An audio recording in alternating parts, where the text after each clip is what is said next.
ஏதோ தமிழ்நாட்டில் ஒரு தவறான புரிதல்.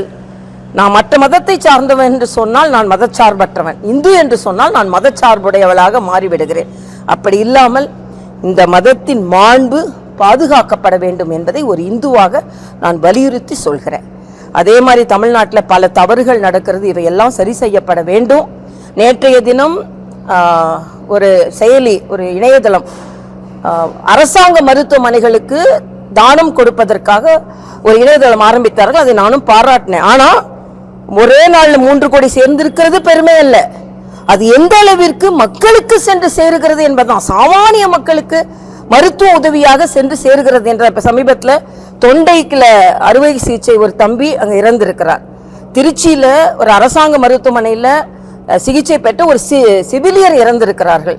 ஆக ஏதோ இது விளம்பரத்திற்காக மட்டும் அல்லாமல் முழுமையாக மக்களுக்கு தேவையானவற்றை கொடுக்கும் அரசாக மாற வேண்டும் என்பது. அதே மாதிரிதான் கல்குவாரிகள், 16 கல்குவாரிகள் ஏற்கனவே ஈடியால் மூடப்பட்ட கல்குவாரிகள். மதுரை கலெக்டர் தான் 2005 இருந்து 2011 வரைக்கும் கண்டுபிடித்தார். 60,000 கோடியில் ஆரம்பிச்சு 1,00,000 கோடி மக்களுக்கான வரிப்பணம் சுரண்டப்பட்டு இருக்கிறது குவாரிகள்னு கண்டுபிடிச்சாங்க. ஆனா இப்ப அந்த வழக்குகள்லாம் என்னாச்சுன்னு தெரியல, அவர்களுக்கெல்லாம் தண்டனை கிடைத்ததா என்று தெரியல. திருப்பி மூடப்பட்ட குவாரிகள் திறக்கப்படுகிறது என்றால், அதுவும் காவிரி படுகையில் திறக்கப்படுகிறது என்றால் இது சுற்றுச்சூழலை பாதிக்கும். முதலமைச்சர் விஜய் அவர்கள் இதில் எல்லாம் தனி கவனம் செலுத்த வேண்டும் என்று நான் கேட்டுக்கொள்கிறேன். தாவேகா ஆட்சி இன்னும் அதிக வேகம் எடுத்து மக்களுக்கான பிரச்சனைகளில் கவனம் செலுத்த வேண்டும் என்று நான் கேட்டுக்கொள்கிறேன். எல்லாரும் ரீல்ஸ் ரீல்ஸ் ரீல்ஸ்னு சொல்றாங்க. ஆனா எனக்குள்ள கவலை என்னன்னா, நியாயமாக சென்று ஒரு ஆய்வு செய்வதை கூட, அது நியாயமா ஆய்வு செய்யலாம், ஆய்வு செய்யக்கூடாது என்பதில்லை, ஆய்வு செய்வது நல்லதுதான்.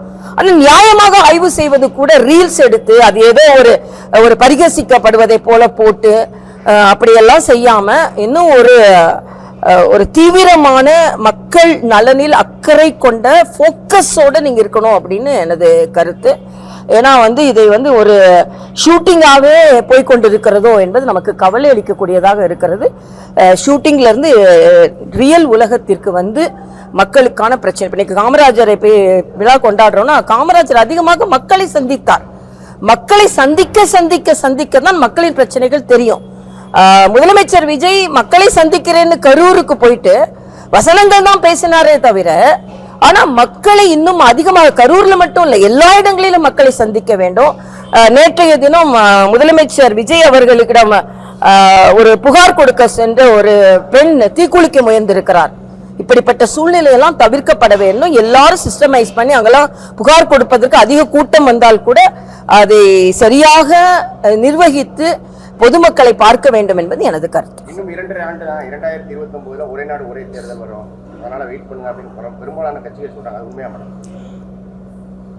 ஒரே நாடு ஒரே தேர்தல் என்பது நிச்சயமாக நமது கொள்கை தான். ஏன்னா நீங்க பாத்தீங்கன்னா, அன்னைக்கு பாருங்க, ஒரு ஆட்சி வந்தாச்சு, பல பேர் சட்டமன்றத்தை ராஜினாமா செய்யறாங்க. அது குதிரை பேரமா இல்லைன்னா வேற பேரமா என்று விவாதம் நடந்து கொண்டிருக்கிறது. பேரம் நடக்குது. இதுல வேற நிர்மல்குமார் வேற ராஜினாமா செஞ்சா பேரம் கிடையாதான், வாங்கினாதான் பேரமா. இது ஒரு புது விதமான, எதுக்கு ராஜினாமா செய்யறாங்க? அவ்வளோ தியாகிகளா இவங்கெல்லாம் வந்த உடனே மக்களுக்காக தியாகம் செய்யறதுக்கு ஏதாவது ஒரு நியாயமான கோரிக்கை இல்லாமல், ஏதோ அவங்களுக்கு பெனிஃபிட் இல்லாம அதான் ராஜினாமா செய்வாங்க. அவ்வளோ தியாகிகள்னு நான் நம்பல. ஆக இது ஏன் இந்த மாதிரி ஜனநாயகத்துக்கு எதிரான நடைமுறைகள் நடைபெறுகிறது என்பதை முதலில் முதலமைச்சர் கவனிக்க வேண்டும். இதெல்லாம் தான்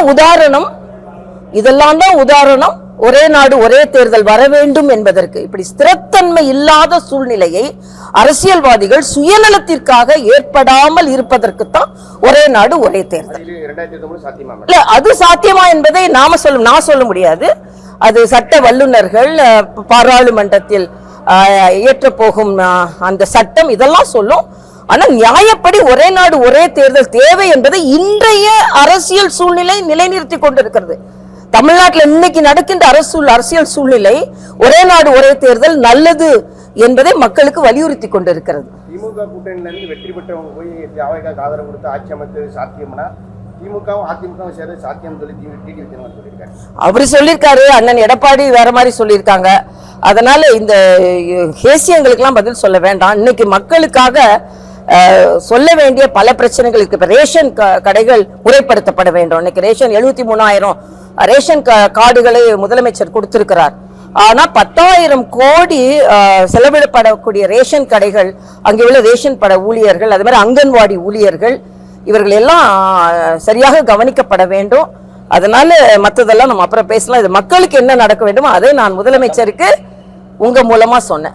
மாநில தலைவர் ரீடர் கூட்டம் சொல்லுங்கப்பா. சட்டம் ஒழுங்கு சட்டம் எங்கப்பா இருக்கு? சட்டம் ஒழுங்கு இருந்தாதான் எனக்கு பிரச்சனையே இல்லையே. இன்னைக்கு வீட்டுக்கு புகுந்து உள்ள புகுந்து அடிக்கிறாங்க. அதே மாதிரி கஞ்சாக்காக கைது செய்யப்பட்ட ஒருவர் லாக்அப் மரணத்துல ஒரு ஊனமுற்ற மாற்றுத்திறனாளி மிக கவலை அளிக்கக்கூடியதாக அவர் மரணம் அடைந்திருக்கிறார். அதே மாதிரி முதலமைச்சர் விஜய் அவர்களை விமர்சித்தார் என்பதற்காக ஒரு மாற்றுத்திறனாளி கைது செய்யப்பட்டிருக்கிறார். ஆக இதெல்லாம் கவனிக்கப்பட வேண்டும். உங்களை மக்கள் தேர்ந்தெடுத்திருக்கிறார்கள். ஆக சட்டத்தையும் ஒழுக்கத்தையும்